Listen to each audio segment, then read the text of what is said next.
How to avoid gold diggers and falling into the trap of dating and possibly even marrying, having kids with a gold digger.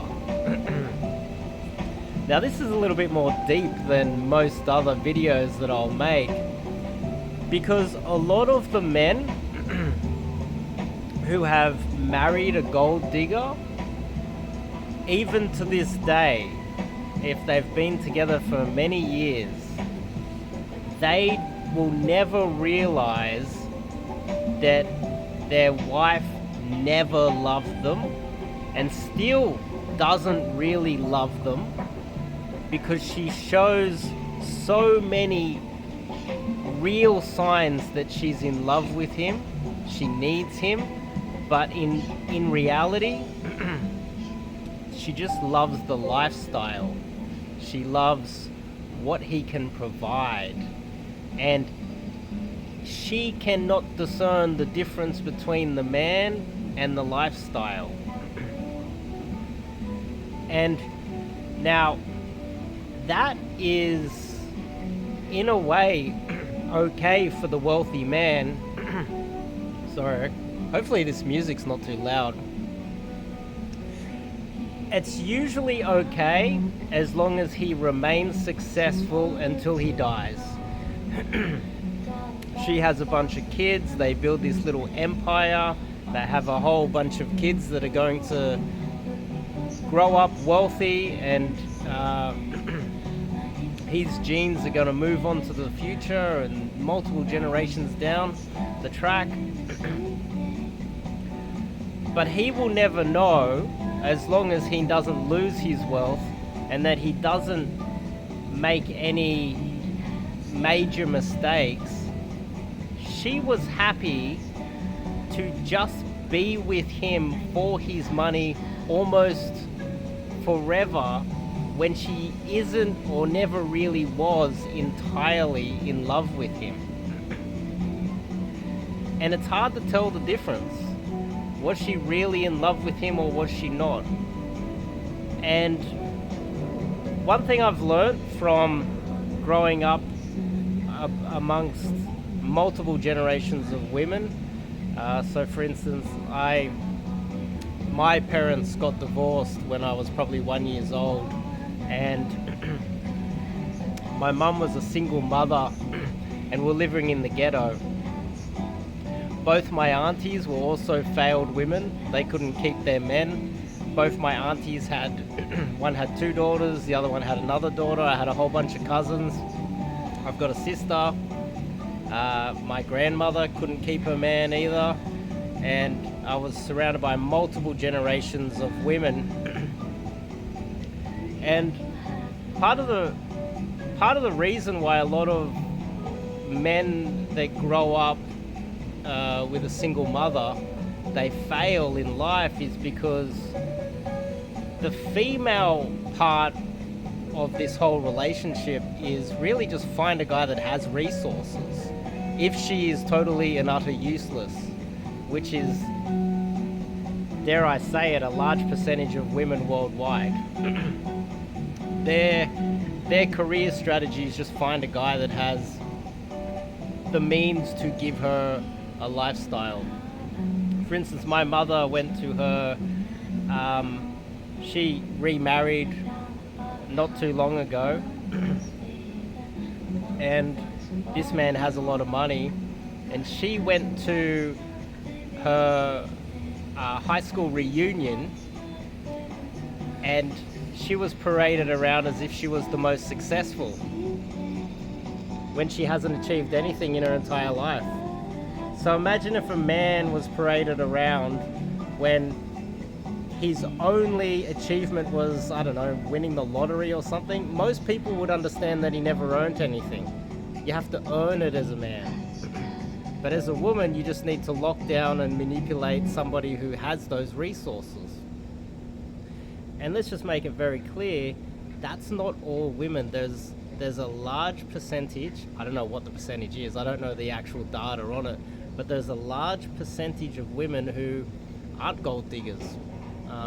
They legitimately are boss babes. They will wash the dishes, they will do the manual labor, they will wait tables, and they'll do it with a smile on their face, and it doesn't matter how much money you have, they'll be happy.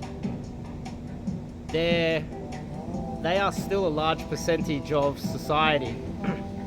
Because if you think about it, if the parasitic women were the majority of the female gender worldwide, the global economy would totally collapse. And there are a lot of good ones out there. But if you are a man of means, you have to be very careful. I would say if you want to find genuine love, you want to try to hide your wealth early on. You don't want to be, you might act, in the early stages, you might have to lower your standard of living. You might have to start to ask a lot of questions about how much does that cost? Oh, we should take the cheaper option. We're not going to take a holiday this year. Try to avoid your lifestyle looking too wealthy in the early stages of the relationship, and test her to see what she's made of.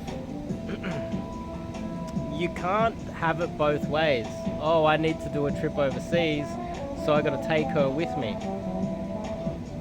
You just can't take it. You can't do the trip.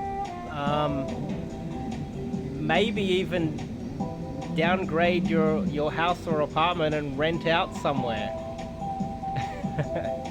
And try to downgrade your lifestyle in the early phases of the relationship. And if you're wealthy enough to have money to splash around, you should have the means to rent a smaller apartment and hide your wealth. In Australia, we have a thing called tall poppy syndrome, where it is kind of frowned upon. It is the opposite of the American and somewhat the British culture, where they try to constantly show up each other, try to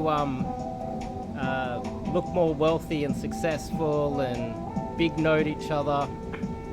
In Australia, it's kind of the opposite. If you try to let everyone around you know that you are wealthy, then it's kind of frowned upon. It really is. And if you could take on that one aspect of Australian culture that I would say is world class, then you'll be ahead of the majority of men out there that lead with their wallets. And there's a lot of men out there that have money, but they don't realize that they're leading with their wallets. They're going out to expensive restaurants without even realizing that they are that expensive, and that she wouldn't be able to afford to go to the restaurant herself.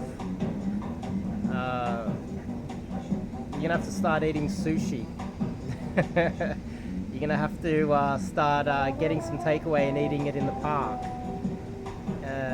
You're going to have to start eating at home. Because wouldn't you want to find true love anyway? Wouldn't you? Sure. If you are the type of guy who doesn't really care as long as you have a good time, and I think some men would feel that way, but I think you should be careful, because later on in your life, if you lose most of your money, you're going to lose her, and you're going to be wrecked. So there is another part of this as well that I think is important, is the moment the relationship starts to get serious and you think that this is the girl that you're going to spend the rest of your life with, and you are certain that you will never break up, that's the moment that you need to start hiding your assets. You move in together. That's when you start removing the money from your bank account and pretending that you're spending it on gambling or something, and hiding it somewhere in a trust. Send it to some island in some, tax haven on the other side of the world under somebody else's name, and hide it. and start moving your money away and hiding it from her early on in the relationship. All of your profits moving forward should start to be hidden. That is what the wise men do, especially in this day and age. So it's a little bit of a ramble, but I think it all ties in quite well. Hopefully that makes sense. If you've got money, be careful out there. Just be very careful. It's really important that you be careful. I'll see you guys in the next video.